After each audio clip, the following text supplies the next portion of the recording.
감사드리며 예수님의 이름으로 기도드립니다. 아멘. 오늘 함께 볼 하나님의 말씀은 사도행전 9장 10절에서 19절 말씀입니다.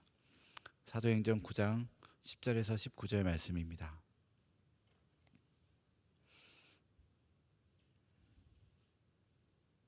함께 받들어 읽겠습니다.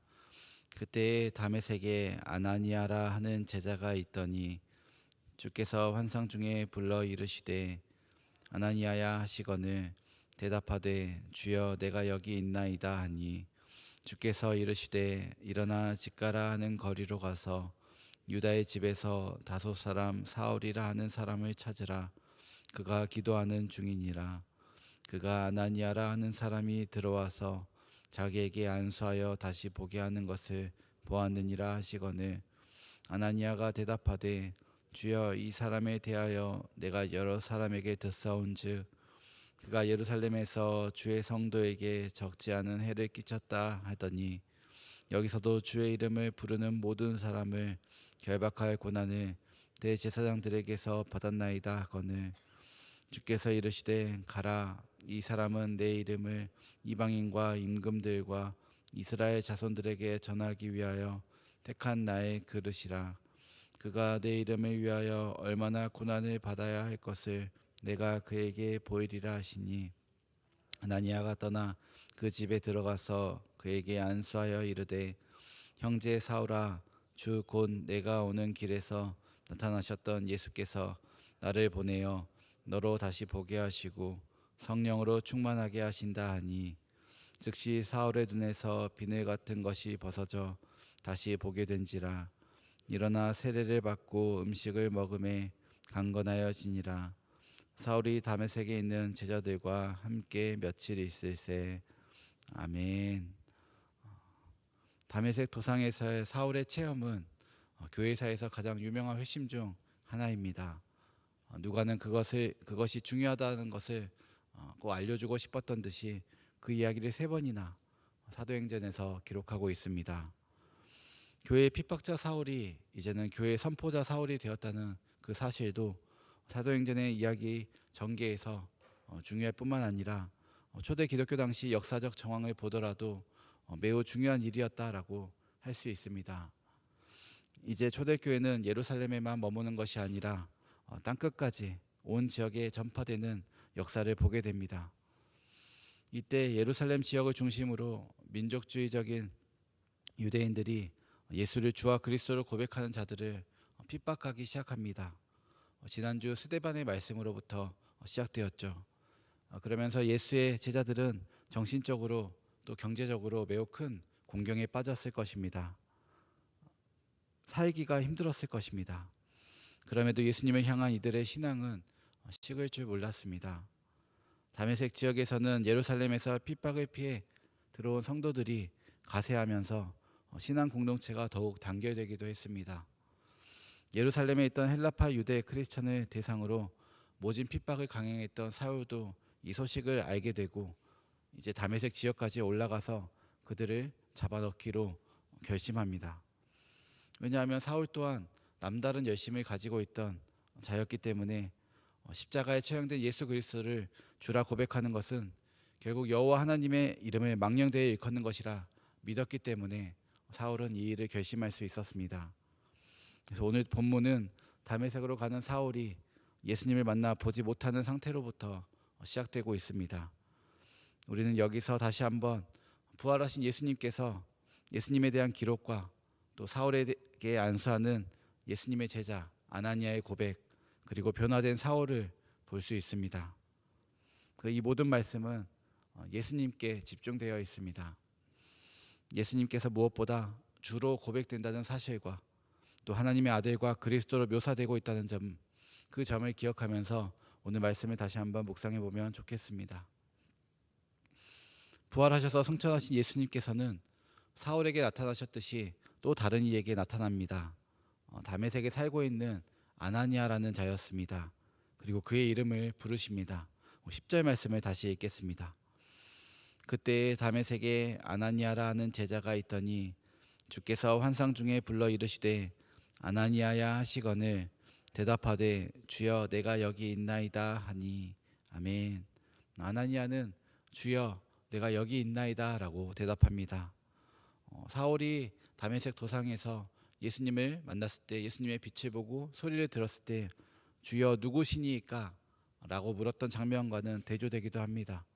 아나니아는 예수님과 또 하나님과 친밀한 관계를 가지고 살아가고 있었습니다. 그리고 예수님께서 이 아나니아를 부르신 후에 사울에 대한 메시지를 주십니다. 11절 말씀도 같이 읽겠습니다. 주께서 이르시되 일어나 직가라 하는 거리로 가서 유다의 집에서 다섯 사람 사울이라 하는 사람을 찾으라. 그가 기도하는 중이니라.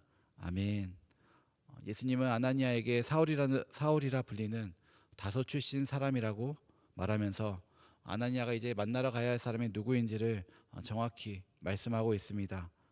동명이인 중에 다른 사울이 아니라 그리스도의 대적자, 당시에 큰 핍박자로 불렸던 그 사울을 만나러 가라라고 분명히 말씀하고 계신 것입니다. 그리고 아나니아가 그에게 가야 한다는 것을 다시 한번 반박할 수 없게 이야기하고 계시는데 12절에 그렇게 말하고 있습니다. 지금 사울이 기도하고 있는데 아나니아라는 사람이 들어와서 자기에게 안수하여 자기가 다시 보게 될 것을 환상 중에 보았다. 그것을 자신이 가서 기도하게 될 것이다. 그리고 아나니아가 그 모습대로 실천하게 될 것이다 라는 것을 분명히 알려주고 있습니다. 아나니아는 예수님의 명령을 들으면서 자신이 자세하게 들은 이 명령에 대해 의문이 들었는지 13절과 14절에서 오히려 주님께 되묻고 있습니다. 제가 읽겠습니다.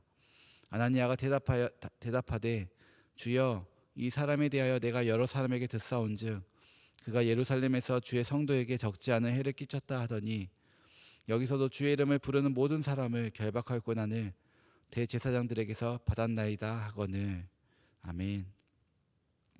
당시 사울에 대한 소식을 그대로 전하면서 사울의 악명 높은 이 행동들, 이것들에 대해 이야기하면서 자신이 정말 이 사울에게 가서 기도를 해야 되는 건지 주님께 되묻고 있는 것입니다. 이 아나니아의 의심쩍은 항변은 예수님께로부터 나오는 다시 한번 그 사울을 향한 계획과 명령에 대해서 듣게 합니다. 15절 말씀 앞부분에 주께서는 이렇게 말씀하시죠. 가라. 이 장면을 보면 예수님께서는 아나니아를 부르셨고 그에게 분명한 명령을 내리고 계십니다. 아나니아가 이 상황에서 할 수 있는 것은 그저 예수님 말씀처럼 사울에게 가서 기도하는 것입니다. 예수님은 이렇게 우리도 부르십니다. 그리고 하나님은 우리를 여전히 부르고 계십니다. 사울처럼 밝은 빛 가운데 말씀하시진 않았더라도 또 아나니아에게 말씀하신 것처럼 아나니아에게 나타나신 것처럼 그렇게 말씀하시지 않는다 하더라도 여전히 하나님은 우리의 이름을 아시고 우리를 부르십니다. 하나님은 그런 분이십니다. 하나님의 부르심이 들리지 않는다라고 우리가 말하는 것은 하나님의 부르심이 없어서가 아니라 우리의 마음이 또 우리의 영이 어떤 다른 것으로 분주하거나 하나님의 부르심을 감지하는 것을 모르기 때문일 수도 있습니다. 우리에게 하나님께서 말씀하시는 것을 듣기 위한 시간이 필요합니다. 의도적으로 하나님과 친하게 지내기 위한 어떠한 노력과 시간도 필요한 거죠. 하나님께서 이 모든 것 바탕에 하나님을 향한 신실한 믿음, 또 두려움을 넘어 순종하겠다는 어쩌면 그런 믿음도 우리에게 필요합니다.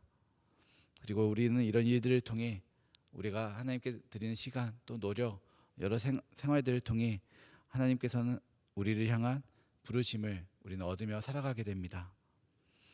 아나니아 또한 두려웠지만 그리고 대적자를 만난다는 것 정말 이게 맞는 일인가 되물었지만 예수님의 이 확고한 말씀을 믿고 나아갈 수 있었습니다. 15절 말씀을 함께 읽겠습니다. 주께서 이르시되 가라 이 사람은 내 이름을 이방인과 임금들과 이스라엘 자손들에게 전하기 위하여 택한 나의 그릇이라. 아멘. 예수님이 이렇게 재차 확인하시는 말씀에서 사울을 택한 나의 그릇이라 말씀하고 계십니다. 아나니아는 분명 사울의 과거를 알고 현재 그가 이곳에 온 이유도 알고 있기 때문에 그에 대한 소문을 듣고 두려움도 있었을 것이지만 하지만 예수님의 그 약속을 믿고 순종했습니다. 예수님은 우리의 두려움 속에서도 일하고 계십니다. 우리가 두려워하는 것은 종종 크신 하나님의 계획을 이해하지 못하기 때문일 때도 있습니다. 아나니아가 자신의 이름을 부르시는 예수님께 반응했을 때 그는 단지 한 사람의 회복에 사용된 것이 아니라 그저 사울의 눈뜨고 회복하는 것에 사용된 것이 아니라 이방인에게 복음을 전하는 바울의 시작점에서 중요한 역할을 감당했음을 우리는 알 수 있습니다. 오늘 우리도 예수님께서 우리를 부르시는 것을, 하나님께서 여전히 우리를 향해 부르고 계신다는 것을 기억하면서 그 부르심에 작은 순종으로 응답할 때 하나님께서는 우리의 삶을 통해 놀라운 일을 이루실 것입니다.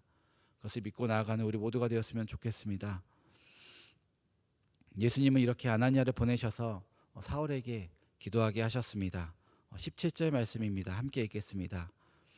아나니아가 떠나 그 집에 들어가서 그에게 안수하여 이르되 형제 사울아, 주 곧 내가 오는 길에서 나타나셨 예수께서 나를 보내어 너로 다시 보게 하시고 성령으로 충만하게 하신다 하니. 아멘. 아나니아가 사울을 만나 처음 건넨 말은 형제 사울아였습니다. 아나니아는 이미 사울을 자신과 같은 그리스도를 믿는 자의 한 명으로 인정하고 받아들였다는 것을 알 수 있습니다.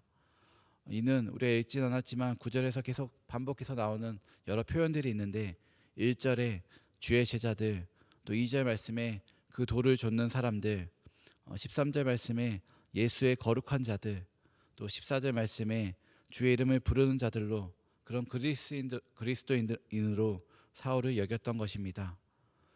그것은 예수님께서 아나니아에게 분명한 약속과 확신을 주셨기 때문입니다. 이는 나의 택한 그릇이다. 그리고 그를 통해 많은 사람들이 그리스도를 알게 될 것이다 라는 예수님의 분명한 약속을 믿었기 때문입니다. 아나니아는 사울에게 안수하여 기도하면서 이 모든 일은 예수님께서 하시라 명하신 일이란 것을 다시 한번 분명히 전하고 있습니다. 이렇게 아나니아의 기도를 받은 사울에겐 또 놀라운 일이 일어나죠. 다시 보게 되는 은총을 얻게 됩니다. 다시 보게 된 사울은 자신의 지난 과거를 털어내듯 아나니아에게 세례를 받고 함께 식사를 나누며 교제했을 것입니다. 그리고 우리가 잘 알듯이 이후 사도행전에서 이 바울을 중심으로 땅끝까지 복음이 전해지는 이야기를 듣게 됩니다. 예수님은 이렇게 또 한 사람을 회복시키시고 돌이키셨습니다. 우선은 아나니아를 부르셨고 또 아나니아를 통해 사울에게 기도하게 하시면서 사울에게 또한 은총을 베푸셨습니다. 사실 생각해보면 우리 모두의 삶도 마찬가지인 것 같습니다. 모태신앙으로 태어나 살아왔든 살아오면서 어떤 회심의 경험이 있든 하나님께서는 우리를 부르시고 우리의 삶을 회복시키셨습니다. 은혜로 회복되어 우리는 또 오늘 또 감사의 삶을 살아가고 있습니다. 오늘 또 우리의 삶을 통해 예수님을 전하고자, 예수님을 드러내고자, 복음을 전하고자 살아갑니다. 주님께서 각자에게 주신 사명과 그 목적을 이루기 위해 오늘 또 최선을 다해 살아가고 있습니다. 그리고 무엇보다 하나님으로부터, 예수님으로부터 힘을 얻어 살아갑니다. 우리를 부르시고 함께 하시는 그 주님, 예수님을 기억하며 오늘도 기쁨으로 승리하며 살아가는 우리 모두가 되기를 주님의 이름으로 축복합니다. 아멘. 찬송가 325장으로 우리 하나님을 찬양하겠습니다. 찬송가 325장입니다.